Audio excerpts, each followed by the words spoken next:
안녕하세요, 독일카시입니다. 오늘은 4월 5일 식목일입니다. 그래서 진천에 나무를 좀 심었어요.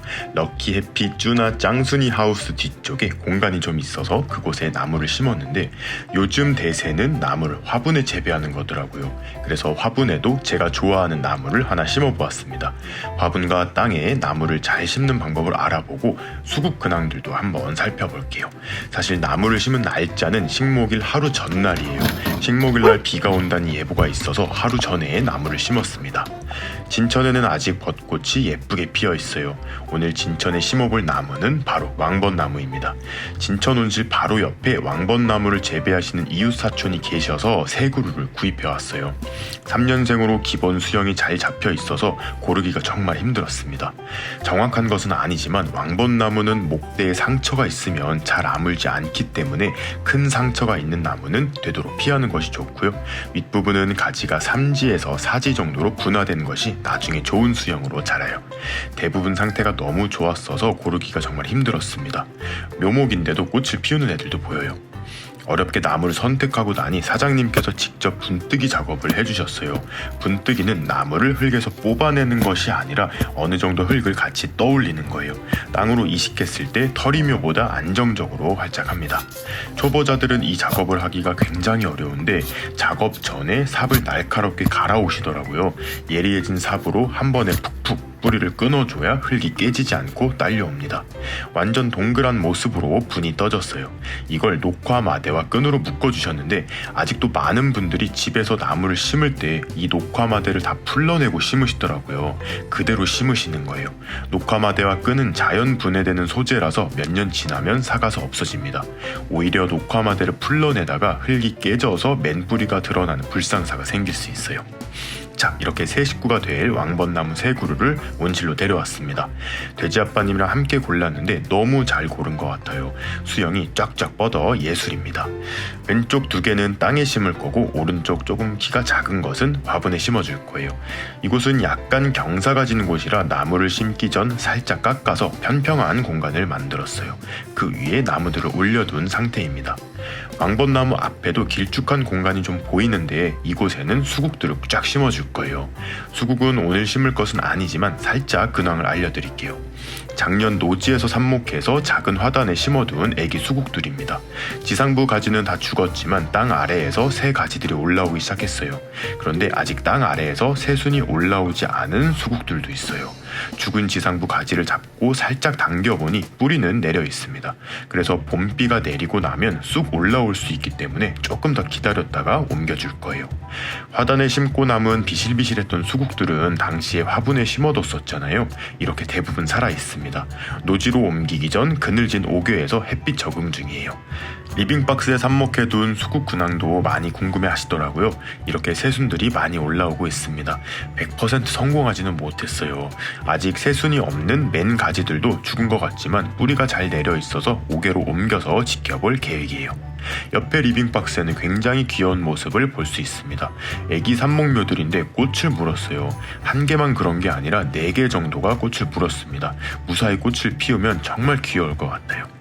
지난주 노지에 심은 수국과 클레마티스도 잘 적응하고 있습니다. 클레마티스는 벌써 새 줄기를 뻗어주고 많은 잎과 꽃봉오리들을 보여주고 있어요. 수국은 잎이 많이 탔습니다. 하우스에서 새순을 튄 상태로 옮기다 보니 연한 잎들은 강한 빛에 적응을 못하더라고요. 하지만 새로 돋아나는 잎들은 문제 없을 거예요. 왕벚나무뿐 아니라 대부분의 분뜨기 작업이 된 나무를 심을 때에는 분 크기보다 10cm 정도 크게 구덩이를 파는 것이 좋아요. 아카시 나무 뿌리들이 많이 뻗어 있어서 구덩이 파는 것이 조금 힘들었습니다. 나무를 구덩이에 넣어보니 사이즈가 딱이에요. 나무를 심기 전 구덩이에 물을 충분히 주면 심고 나서 실패할 확률을 많이 줄일 수 있어요. 나무를 심고 나서 물을 잘 챙겨주지 못하는 상황에서는 꼭 이렇게 해보세요. 물이 다 빠지지도 않았는데 나무를 심어버렸습니다. 해가 점점 지고 있어서 마음이 좀 급했어요. 구덩이의 빈 공간에 흙을 꽉꽉 채워주고 물턱을 만들어줍니다. 물턱은 물을 줬을 때 물이 다른 곳으로 흐르지 않도록 하는 역할을 해줘요. 자, 이런 식으로 물이 흐르지 않고 온전히 나무가 심겨진 땅에 흡수됩니다. 종종 내일 비가 온다고 하니 오늘 심고 물 안 줘도 되겠지 하시는 분들이 계신데 비가 오더라도 심고 나서는 바로 물을 주셔야 돼요. 저희는 나무를 깊게 묻지 않았습니다. 녹화마대가 살짝 보일 정도로 얕게 심어두었는데 일단 얕게 심어두면 식재 후 뿌리가 썩는 현상을 많이 줄일 수 있어요. 대신 일주일 후 복토를 조금 해주고 또 일주일 뒤 복토를 조금 해주면서 점차적으로 흙의 높이를 높여줄 거예요.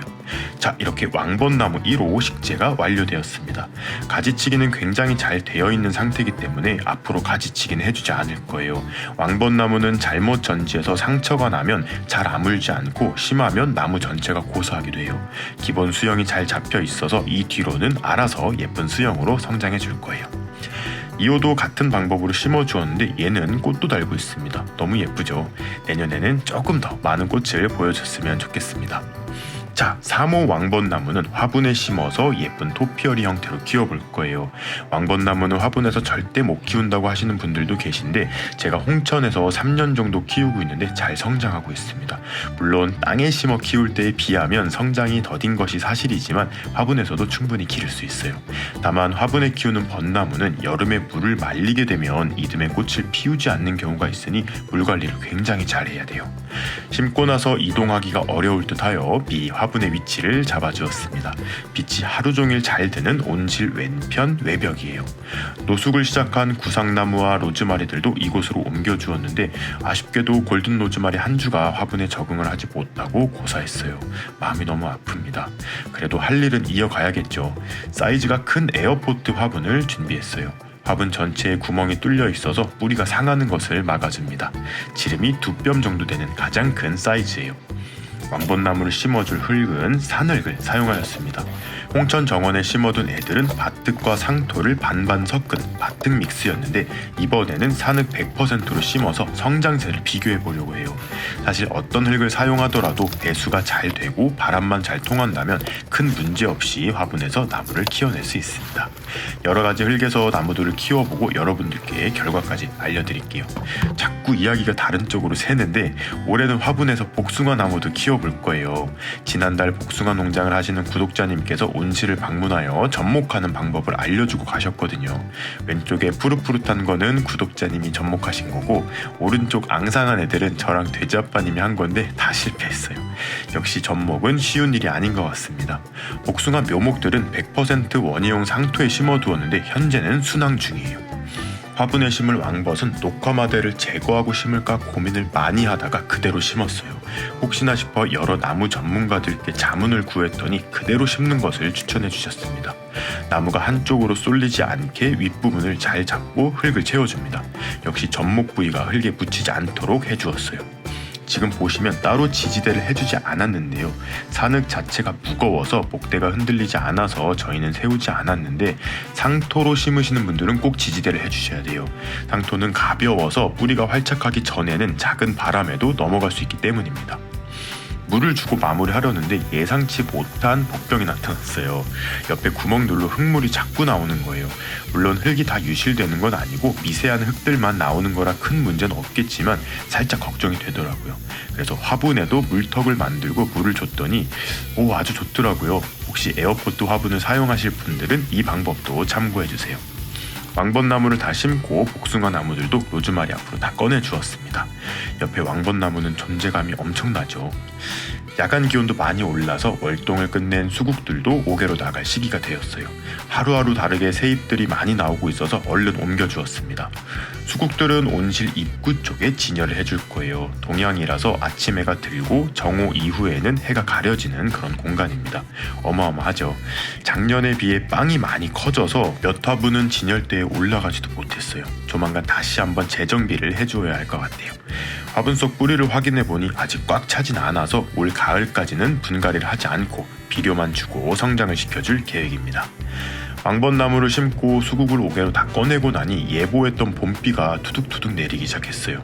이번 봄비가 내리고 나면 본격적인 봄이 시작될 거라 더 기대가 되네요. 저는 오늘 제가 좋아하는 식물들을 관리해준 날이라 너무 재미있었는데 영상이 살짝 산만해서 어떠셨을지 모르겠어요. 재미있게 보셨길 바라며 오늘의 영상 마무리하도록 하겠습니다.